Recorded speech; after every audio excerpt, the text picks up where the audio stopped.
Hello dear students, नमस्कार। Yaduvanshi study point 2.0 में आपका स्वागत है। आज हम क्लास 9th एनसीईआरटी मैथमेटिक्स 2023-24 के लिए चैप्टर 7 त्रिभुज ट्रायंगल के एक्सरसाइज 7.1 को करने से पहले त्रिभुज किसे कहते हैं, कितने प्रकार के होते हैं, इसके बारे में जानकारी देंगे। तो इंट्रोडक्शन वाली आज वाली क्लास रहेगी, तो आप सभी छात्रों छात्राएं वीडियो को शुरू से अंत तक जरूर बने रहें, जिससे कि आपको त्रिभुज अच्छी तरह समझ में आ जाए और त्रिभुज के प्रकार समझ में आ जाएं। तो सभी छात्र छात्राएं वीडियो को शुरू से अंत तक जरूर देखें। अगर एक बार त्रिभुज समझ जाओगे किसे कहते हैं, कितने प्रकार के होते हैं, इसके बारे में संपूर्ण जानकारी मिल जाएगी, तो आप एक्सरसाइज में जो सवाल आएंगे उनको आसानी से हल कर सकते हो और समझ सकते हो। इसलिए सभी छात्र छात्राएं वीडियो को शुरू से अंत तक जरूर बने रहें। और जो भी छात्र छात्राएं इस वीडियो के माध्यम से नए जुड़ रहे हैं, वो चैनल को सब्सक्राइब करके बेल आइकन को जरूर प्रेस करें, जिससे कि मेरे चैनल पर जो भी नई वीडियो अपलोड होती है उसका नोटिफिकेशन आपके पास सबसे पहले समय से पहुँचेगा। और जो भी छात्र छात्राएं प्रीवियस वीडियो देखना चाहते हैं, प्रीवियस चैप्टर देखना चाहते हैं, तो वहाँ प्लेलिस्ट में जाओगे, आप यूट्यूब चैनल में जाओगे तो आपको प्लेलिस्ट मिल जाएगी, क्रम वाइज चैप्टर वाइज प्लेलिस्ट मिलेगी। ओपन करोगे तो आपको एक्सरसाइज के अकॉर्डिंग आपको क्लासें मिलेंगी, तो वो जाके ज़रूर देख लें। तो आइए अब हम इसे समझ लेते हैं, त्रिभुज किसे कहते हैं। सबसे पहले तो जो हमारा टॉपिक रहेगा, त्रिभुज के कितने प्रकार, वर्गीकरण त्रिभुज का और त्रिभुज किसे कहते हैं, ये टॉपिक रहेगा। तो हम यहाँ पे जो है त्रिभुज को समझेंगे, तो बने रहिए वीडियो को शुरू से अंत तक। त्रिभुज हेडिंग डालेंगे हम, त्रिभुज। त्रिभुज हिंदी में कहते हैं, अंग्रेजी में कहते हैं ट्रायंगल। क्या कहते हैं? ट्रायंगल कहते हैं।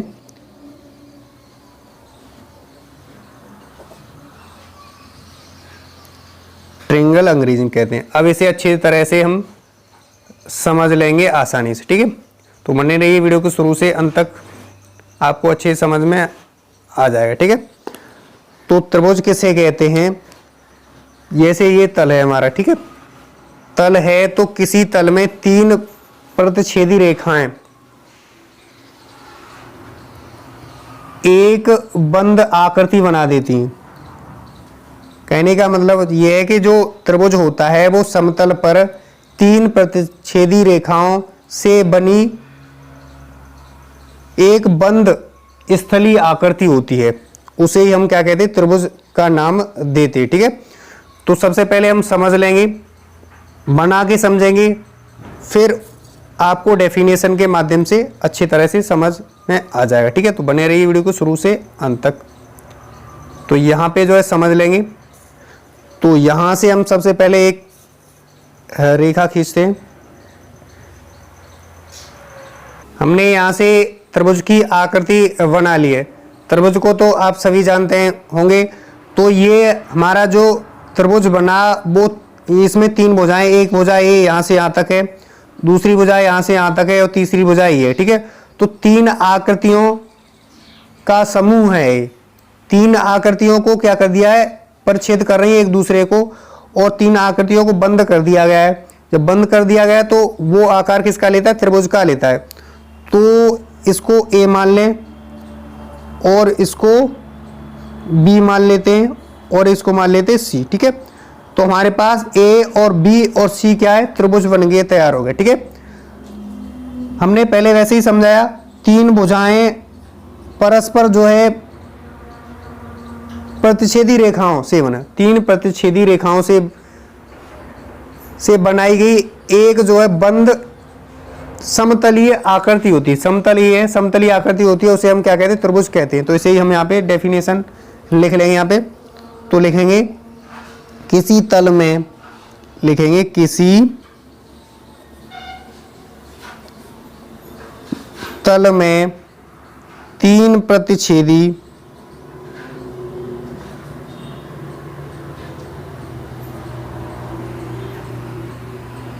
रेखाओं से बनाई गई, रेखाओं से बनाई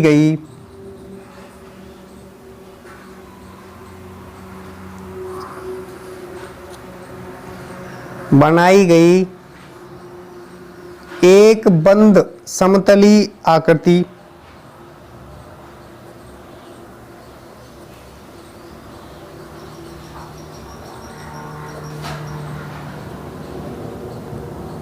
आकृति त्रिभुज कहलाती है। क्या कहलाती है? त्रिभुज कहलाती है। त्रिभुज हिंदी में कहते हैं, अंग्रेजी में कहते हैं ट्रेंगल कहते हैं। त्रिभुज कहलाती है। मुझे ऐसा ये त्रिभुज को आप समझ चुके होंगे। यानी जो आकृति होती है वो प्रतिच्छेदी रेखाएं होती हैं और ये प्रतिच्छेदी रेखाएं जो है बंद आकृति बनाती हैं। उसी बंद आकृति को हम क्या कहते हैं? त्रिभुज का नाम देते हैं। ठीक है, क्या देते हैं? त्रिभुज का नाम देते हैं।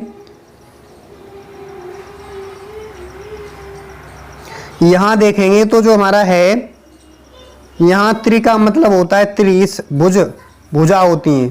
त्रिमिस तीन और भुजमिस भुजा। ठीक है, यहाँ त्रि से आशय क्या है? तीन से आशय, और भुज का मतलब है भुजाएं।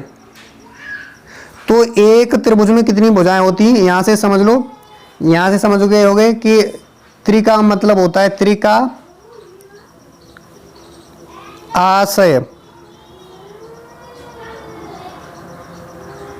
तीन, त्रिभुज यानी त्रि का आशय तीन से है। ठीक है, और यहाँ एक त्रिभुज में कितनी भुजाएं होती है? इसे भी लिख लेते हैं। त्रिभुज, एक त्रिभुज में एक और ये दो और एक तीन,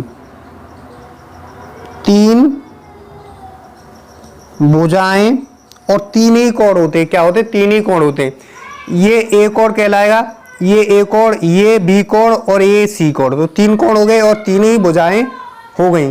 तो लिखेंगे तीन कोण तथा तीन शीर्ष, तीन भुजाएं तथा तीन कोण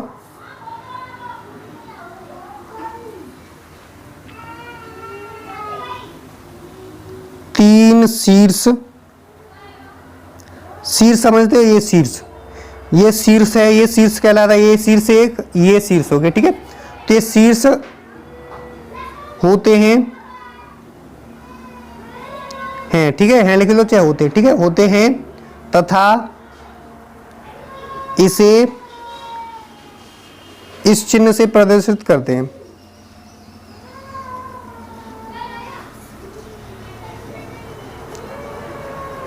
ठीक है, मुझे ऐसा यहां तक आपको समझ में आया होगा। और यहां देखें तो ए और बी और सी, ए और बी और सी जो कि त्रिभुज की आकृति है। क्या है? त्रिभुज बन गया। ठीक है, मुझे ऐसा यहां तक आप अच्छे से समझ चुके होंगे। यहां अगर कोणों की बात की जाए, यहां भुजाएं कौन कौन सी होंगी? अगर भुजाएं की बात की जाए, भुजाएं की बात की जाए तो ए और बी हो गई, और बी और सी और ए, तीन भुजाएं होगी। कोण की बात की जाए तो यहां से कोण होगा।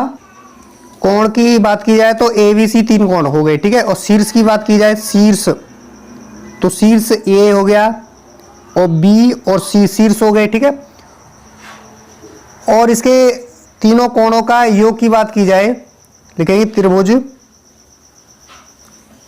त्रिभुज के तीनों कोणों का योग कितना होता है? 180 अंश होता है। त्रिभुज के तीनों अंतर कोणों का योग 180 अंश के बराबर होता है। तो मुझे आशा है यहां तक आपको जो त्रिभुज जो आकृति है, त्रिभुज टॉपिक है ये वाला आपको क्लियर हुआ होगा। त्रिभुज किसे कहते हैं? तो त्रिभुज ये आकृति मैंने समझाई। तो आप जो है चैप्टर शुरू करने से पहले ये अपने नोटबुक पर पहले पेज पर जरूर लिख लें, ताकि आप अच्छे से समझ आओगे अच्छे से। इसलिए आप अपनी नोटबुक पर जरूर नोट डाउन करें एक्सरसाइज शुरू करने से पहले। ठीक है, तो यहाँ पोस्ट करके भी लिख सकते हो। तो आगे अब हम बात करेंगे, त्रिभुज अच्छे से समझ में आया होगा। अब हम त्रिभुजों का वर्गीकरण की बात करेंगे। तो यहाँ पे त्रिभुजों का वर्गीकरण, क्लासिफिकेशन ऑफ ट्रायंगल, अंग्रेजी में कहते हैं क्लासिफिकेशन ऑफ ट्रायंगल। ठीक है, तो त्रिभुजों का जो वर्गीकरण होता है वो दो आधार पर होता है। एक तो होता है भुजाओं के आधार पर और एक होता है हमारा कोण के आधार पर। ठीक है, तो यहाँ पे लिखेंगे त्रिभुजों को उनकी भुजाओं तथा लिखेंगे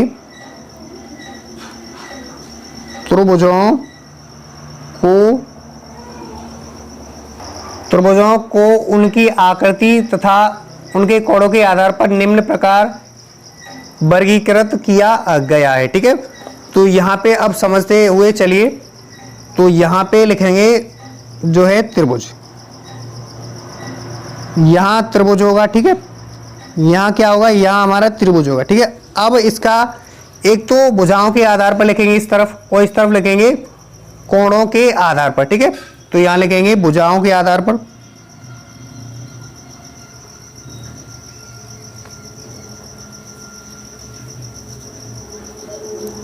और इस तरफ लिखेंगे कोणों के आधार पर।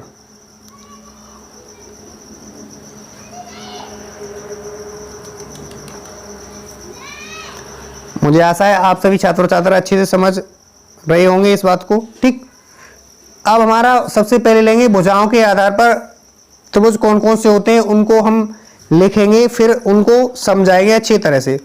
तो पहला त्रिभुज होता है वो विषमबाहु होता है और समबाहु होता है, और तीन तो हमारे होता है भुजाओं के आधार पर तीन त्रिभुज होते हैं। ठीक है, और कोणों के आधार पर भी हमारे तीन त्रिभुज होते हैं। टोटल हमारे जो त्रिभुज होते हैं वो 6 प्रकार के होते हैं, और तीन होते हैं, हमने बताया तीन होते हैं भुजाओं के आधार पर और तीन ही होते हैं कोणों के आधार पर। ठीक है, तो वीडियो को शुरू से अंत तक जरूर बने रहिए, जिससे कि आप ये जो है समझ में अच्छे से बैठ जाए। अगर समझ में अच्छे से आएगा तो आपको क्वेश्चन करने में आसानी होगी, इसलिए सभी छात्र छात्राएं वीडियो को शुरू से अंत तक जरूर देखें। वीडियो को पोस्ट करके नहीं जाएं, पोस्ट करके चलो जाओगे तो आपको कुछ भी समझ में नहीं आएगा, कुछ समझ में नहीं आएगा तो आपको क्वेश्चन करने में परेशानी होगी। इसलिए सभी छात्र छात्राएं वीडियो को शुरू से अंत तक जरूर बने रहें, और वीडियो अच्छी लगे तो वीडियो को लाइक जरूर करें। ठीक है, सब्सक्राइब करके चैनल को फॉरवर्ड जरूर कर दें। ठीक है, तो अब हमारा होगा वो पहला होगा विषमबाहु त्रिभुज।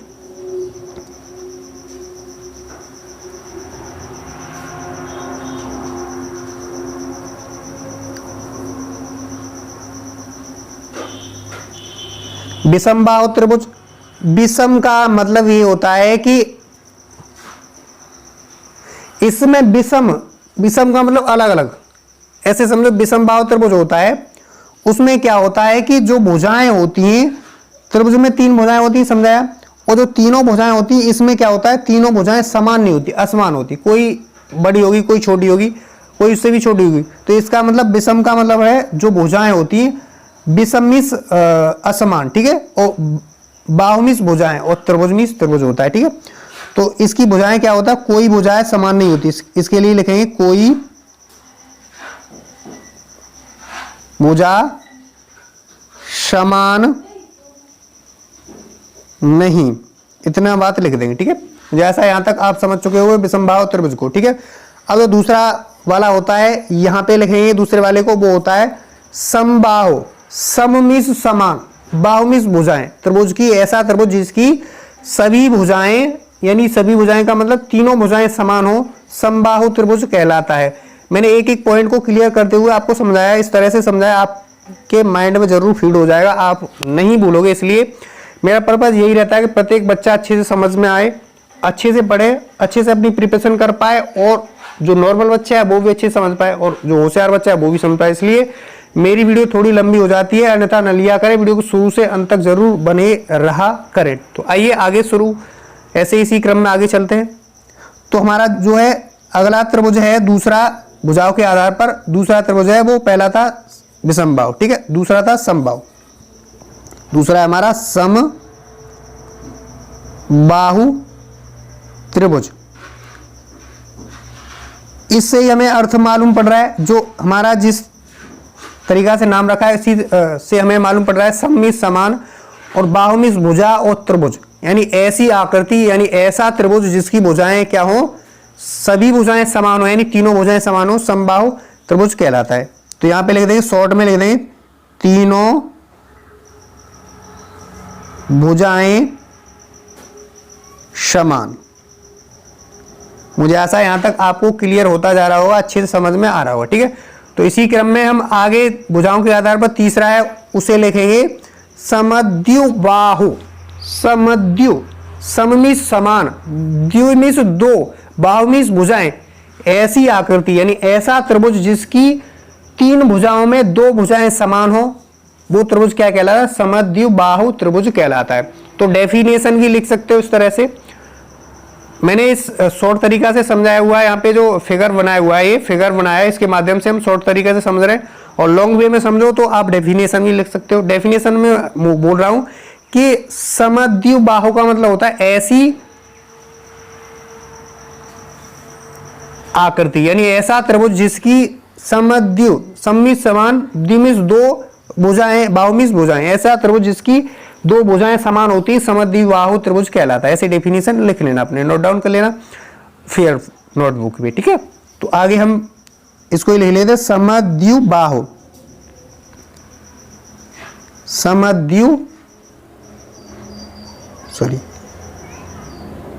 बाहु त्रिभुज, समद्विबाहु त्रिभुज, ठीक है। ये वाव करिए, ठीक है। तो इसमें लिखेंगे दो भुजाएं समान, मैंने समझाया था दो भुजाएं क्या होती, त्रिभुज में तीन भुजाएं होती, उसमें से क्या होती, दो भुजाएं समान होती। हमारा यहां से देखा जाए तो हमारे जो भुजाओं के आधार पर है, भुजाओं के आधार पर ऐसा इनका अर्थ निकल रहा है, जो त्रिभुज हैं ऐसा अर्थ निकल रहा है जिसके द्वारा ही हम पता कर सकते हैं कि त्रिभुज की डेफिनेशन क्या होगी। तो हमने डेफिनेशन इन्हीं के माध्यम से क्लियर की है। तो मुझे ऐसा यहाँ तक आप अच्छे से समझ चुके होंगे। तो आइए बढ़ते हैं अगले क्रम में। अगले क्रम में हमारा रहेगा कोणों के आधार पर त्रिभुज, ठीक है। कितने प्रकार के होते हैं, तो कोणों के आधार पर भी तीन प्रकार के ही होते हैं, तीन और तीन छह, टोटल 6 प्रकार के होते हैं। तो जो कोणों के आधार पर जो पहला वाला होगा वो हमारा होता है न्यून कोण त्रिभुज। न्यून कोण त्रिभुज कौन सा होता है, न्यून कोण त्रिभुज होता है, ठीक है। यहां शॉर्ट में लिख दिया, ठीक है, समझ लेना, यहाँ पे त्रिभुज लिखा हुआ है, ठीक। तो न्यून कोण का मतलब होता है ऐसा त्रिभुज जिसके तीनों कोण 90 डिग्री से कम हो। वैसे तो तीनों त्रिभुज के तीनों कोणों का योग 180 अंश के बराबर होता है। अब जो न्यून कोण की बात की जाए तो न्यून कोण त्रिभुज होता है वो परिभाषा के तौर पर क्या होता है, ऐसा त्रिभुज जिसके तीनों कोण 90 डिग्री से कम हो, यानी 90 अंश से कम हो। 180 का टोटल होता है तीनों कोणों का योग त्रिभुज के। लेकिन न्यून कोण की बात की जाए, स्पेशली न्यून कोण की बात की जाए तो न्यून कोण में क्या होता है, जो त्रिभुज होता है तीनों कोणों का योग 90 अंश से कम होता है, वो न्यून कोण त्रिभुज कहलाता है। ऐसे डेफिनेशन लिख सकते हो अपनी नोटबुक में, ठीक है। तो यहां हम शॉर्ट में लिख देंगे तीनों कोण 90 अंश से कम होते हैं। तो यहां से इस फिगर के माध्यम से भी अच्छे से समझ जाओगे। वीडियो को शुरू से अंत तक बने रहोगे तो अच्छे से एक पॉइंट आपको क्लियर होगा।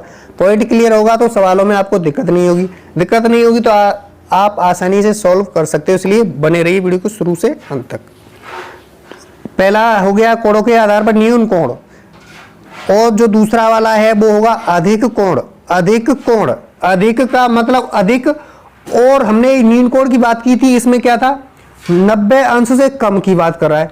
अब न्यून छोटा 90 अंश से कम, और अधिक कोण की बात करें तो 90 अंश से अधिक और 180 अंश से कम होगा।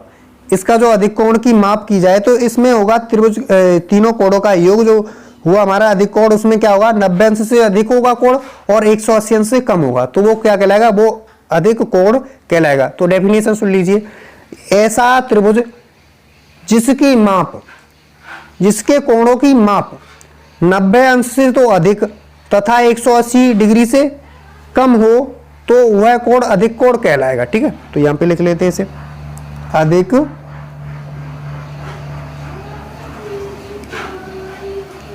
कोण त्रिभुज, शॉर्ट में लिख दिया, ठीक। अब इसको एक बार शॉर्ट में यहां पे लिख लेंगे, ठीक है। लिखेंगे एक कोण जो है क्या होता है,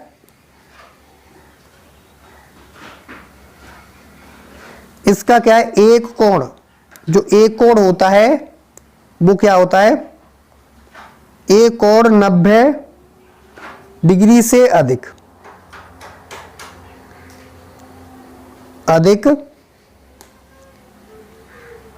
तथा लगा लेना तथा 180 से कम, ठीक है। खाना थोड़ा छोटा है इसलिए, ये बॉक्स थोड़ा छोटा है इसलिए हमने लिखा, ये लिख लेना कि एक कोण 90 से अधिक और दूसरा कोण क्या है, एक कोण 90 से अधिक तथा 180 से कम होता है, ठीक है। ये लिख लेना यहाँ पे। अब हम लास्ट वाला रह गया है, उसको लिखेंगे, वो होता है हमारा समकोण त्रिभुज। समकोण को तो आप सभी जानते हो, समकोण तो नाम सुना होगा। समकोण होता है 90 डिग्री का, तो होता है समकोण त्रिभुज। समकोण त्रिभुज लिखा, ठीक है। तो समकोण त्रिभुज को आप सभी जानते होंगे। समकोण त्रिभुज, इसका कोई कोण जो है क्या होता है, 90 अंश का होता है। इसका कोई कोण क्या होता है, 90 अंश का होता है। कहने का मतलब ये कि ऐसा त्रिभुज जिसके कोण की माप, यानी कोई कोण की माप 90 डिग्री हो, तो वो क्या कहलाएगा, वो समकोण कहलाएगा, ठीक है। तो यहां पे लिखेंगे कोई कोण, कोई कोण,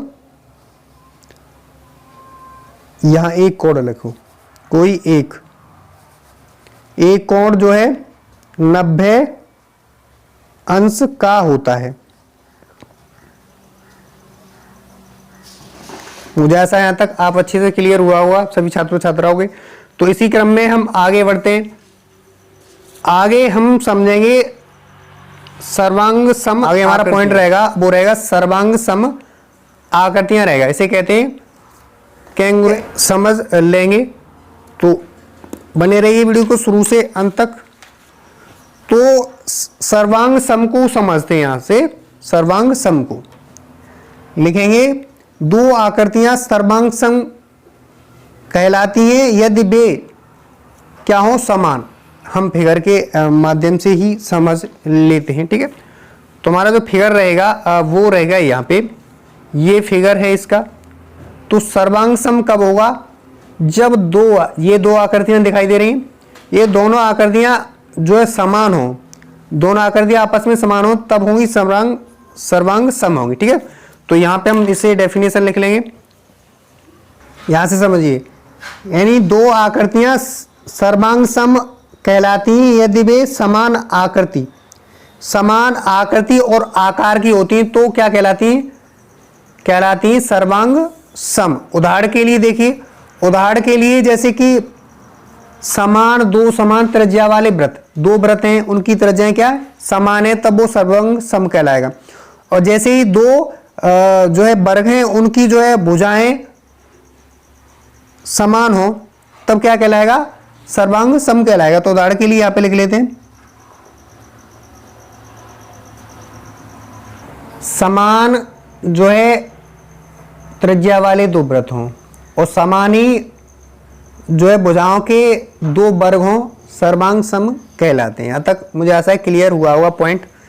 तुमने ये डेफिनेशन यहाँ पे सर्वांग सम आकृतियां उनकी यहाँ पे समझा दिया।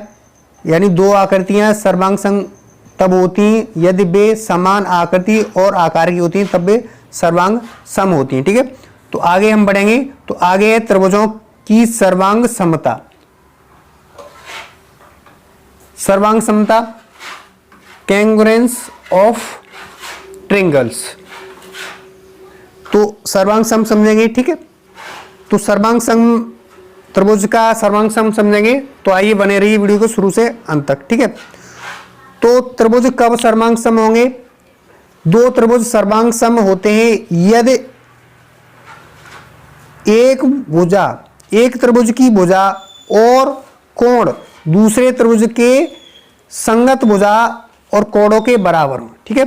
जैसे यहां से समझेंगे, इसके माध्यम से फिर आपको डेफिनेशन के अनुसार समझाएंगे, ठीक है। तो हमारे पास दो क्या है, यहाँ पे त्रिभुज हैं, ठीक है। ये त्रिभुज P और ये Q और R है, ठीक है। एक त्रिभुज PQR हो गया, दूसरा हो गया A और B और C हो गया, ठीक है। तो जैसे कि हमारी जो P और Q भुजा है, ये दूसरे त्रिभुज AB की भुजा के बराबर हो, और जो P और R भुजा है वो A और C भुजा के बराबर हो, Q और R भुजा है और B और C जो अन्य है त्रिभुज उसकी भुजा के बराबर हो और कोण बराबर हो, तो वो आकृतियां क्या कहलाती हैं, सर्वांग सम कहलाती हैं। यही सर्वांग समता होता है त्रिभुज का, ठीक है। तो अब हमने चित्र के माध्यम से यहां से समझ लिया था, तो आगे और समझाएंगे। तो बने रहिए वीडियो को शुरू से अंत तक। तो यहाँ पे आप डेफिनेशन लिख ली जाए इसकी, तो यहाँ हमारा चित्र है, आगे डेफिनेशन लिखते हैं। तो लिखेंगे दो त्रिभुज सर्वांग सम होते हैं यदि एक त्रिभुज की भुजाएं एवं कोण दूसरे त्रिभुज के संगत भुजा तथा कोणों के बराबर हों। मैंने यहाँ से समझाया था, ये डेफिनेशन में लिखा हुआ, यानी जो भुजाएं हैं, जैसे पी की भुजा है, यहाँ कह रहा है कि संगत भुजा, संगत यही भुजा है, ये संगत जैसे पी और क्यू और ए और वी की संगत है, तो ये संगत भुजाएं क्या हो, आपस में बराबर, जैसे पी और क्यू के बराबर हो ए और बी, और पी और आर के बराबर हो संगत भुजा बी और सी, और क्यू और आर के बराबर हो बी सी, तब हमारा सर्वांग सम होगा। और इनके साथ ही कोण बराबर हो, जैसे कोण ये पी बन रहा है, ये कोण पी बना, और एक कोण क्यू और एक कोण आर बना, ठीक है। जैसे पी कोण ए के बराबर हो, जो पी कोण है इस जो त्रिभुज का आकृति का, वो कोण ए की आकृति के बराबर हो। जैसे यहाँ 40 है तो यहाँ पर भी 40 होना चाहिए, जैसे यहाँ 60 है तो यहाँ पे 60 भी होना चाहिए, इस ये वाला कोण। जैसे क्यू कोण है वो क्यू कोण के बराबर, जैसे 60 यहाँ पे है तो यहाँ पर ही 60 होना चाहिए। और जैसे सी कोण है तो आर कोण के बराबर होना चाहिए, जैसे सी कोण 60 है तो 60 यही होना चाहिए, या 45 है तो 45 यही होना चाहिए। कहने का मतलब यह है कि कोण पी का और ये कोण ए, ये दोनों बराबर हैं, संगत कोण और संगत जो है भुजाएं बराबर हो, तो क्या कहलाएगा, सर्वांग समता कहलाएगा, त्रिभुज की सर्वांग समता कहलाएगा। अर्थात दूसरी भाषा में देखें, दूसरी भाषा में ये देखें कि जब ये वाला त्रिभुज इसको पूर्णतः ढक ले, यानी ये वाली आकृति इस पर रखने के बाद जो ये वाली आकृति इसको पूर्णतः ढक ले, तब भी सर्वांग सम होगा।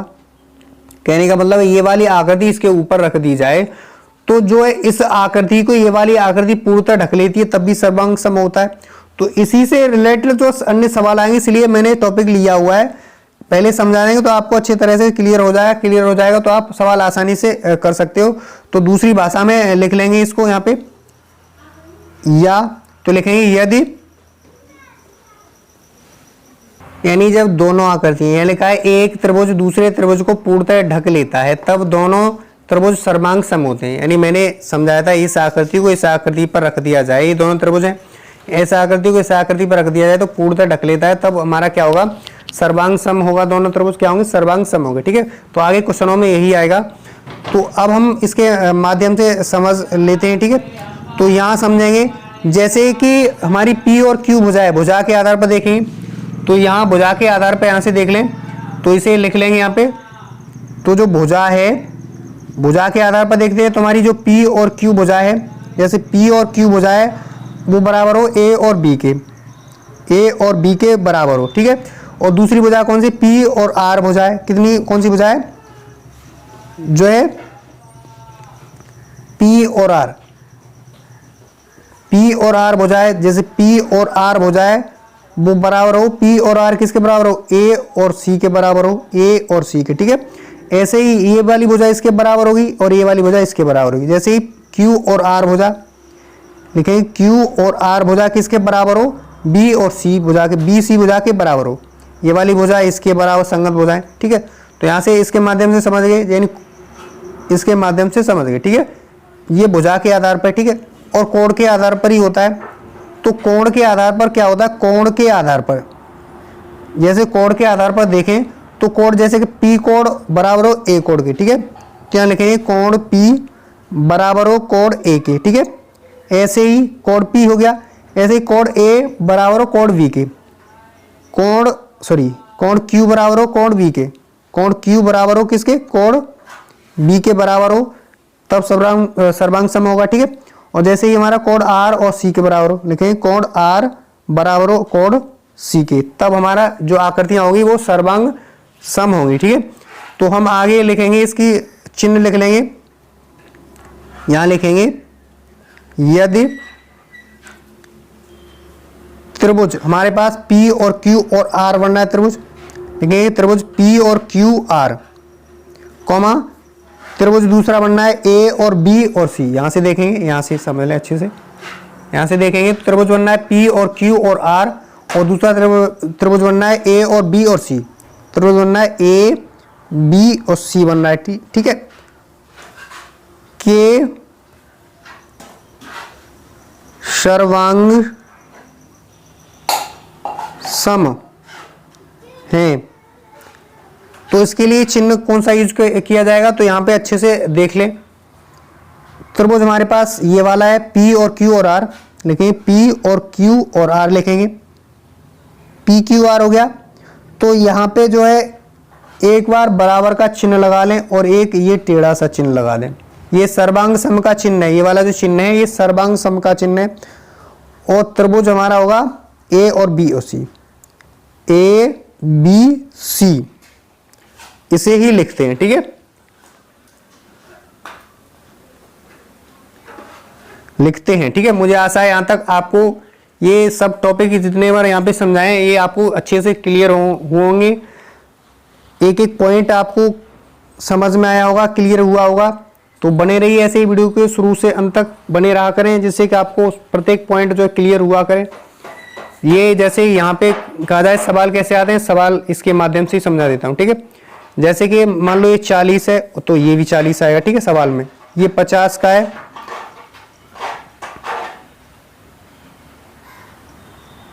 ये ठीक है, मान लो, ठीक है, ये 60 का है तो ये भी 50 का होना चाहिए और ये भी 60 का होना चाहिए, ये 60 का होना चाहिए, ये दोनों कोण बराबर होने चाहिए आपस में, ठीक है। और भुजाएं जैसे ये 5 भुजाएं, ये भी 5 होने चाहिए, 4 भुजाएं 4 सेंटीमीटर की, ये भी 4 की होनी चाहिए, ये 6 की है तो ये भी 6 की होनी चाहिए। ये ऐसे आप सर्वांग सम आकृति चेक कर सकते हो सर्वांग सम है या नहीं है। तो आज की क्लास में हमने जो है सबसे पहले एक बार जल्दी से देख लिया जाए, जल्दी से देखेंगे। सबसे पहले हमने जो चर्चा की है वो त्रिभुज की चर्चा की है। त्रिभुज किसे कहते हैं, यहाँ से त्रिभुज क्लियर किया, यहाँ से आप पॉज करके लिख सकते हो, यहाँ तक लिख लेना, ठीक है, नोटबुक पर नोट डाउन कर लेना। फिर उसके बाद हमने समझा त्रिभुजों का वर्गीकरण, क्लासिफिकेशन ऑफ ट्रायंगल समझा, ठीक है।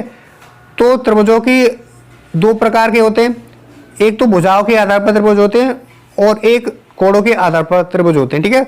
तो यहाँ से हमने जो भुजाओं के आधार पर थे ये समझाए। तो भुजाओं के आधार पर 3 होते हैं, कौन कौन से होते हैं, समबाहु, समबाहु और समद्विबाहु त्रिभुज, ठीक है। और जो कोणों के आधार पर होते हैं वो न्यून कोण त्रिभुज होता है, अधिक कोण होता है, और जो तीसरा वाला है वो समकोण त्रिभुज होता है। तो हमने यहाँ से जल्दी से समझा दिया। और हमने आगे समझाया था, वो समझाया था यहाँ पे सर्वांग समता, आकृतियों की सर्वांग समता। तो यहाँ से सर्वांग समता समझाई, तो त्रिभुजों की सर्वांग समता भी समझाई। तो ये यहाँ तक हुआ क्लियर। यहाँ तक हमारी आज की वीडियो में हमने क्लियर किया। अब नेक्स्ट वीडियो में हम जो लाएंगे इसका पार्ट 2 लाएंगे, उसमें हम आपको जो है समझाएंगे जो है इसका, जैसे सर्वांग समता का था क्या, आकृतियों के आधार पर था, ठीक है। अब जो हमारे नेक्स्ट रहेगा वो यहाँ पे देख लेते हैं। जो अगली वीडियो में पार्ट 2 में आएगा वो आएगा त्रिभुजों की सर्वांग समता के लिए कसौटी आएगा, ठीक है। जैसे भुजा कोण भुजा होता है, एस से सर्वांग समता, भुजा कोण भुजा से सर्वांग समता, वो समझाएंगे। तो बने रहिए वीडियो को शुरू से अंत तक, ऐसे ही देखते रहिए और ऐसे ही प्यार और सपोर्ट बनाए रखें चैनल पर। और ये वीडियो अपने मित्रों के पास जरूर शेयर करें, जिससे कि वो भी इस वीडियो का लाभ उठाएं और अपनी प्रिपरेशन को अच्छी से कर पाएं। तो आज के लिए बस इतना ही, नेक्स्ट क्लास में मिलते हैं पार्ट 2 के साथ अगले दिन। ये जो त्रिभुजों की सर्वांग समता की कसौटी है उसके साथ। अब तक ये वीडियो देखने के लिए थैंक यू सो मच। मिलते हैं नेक्स्ट क्लास में नेक्स्ट टॉपिक के साथ। अब तक के लिए धन्यवाद।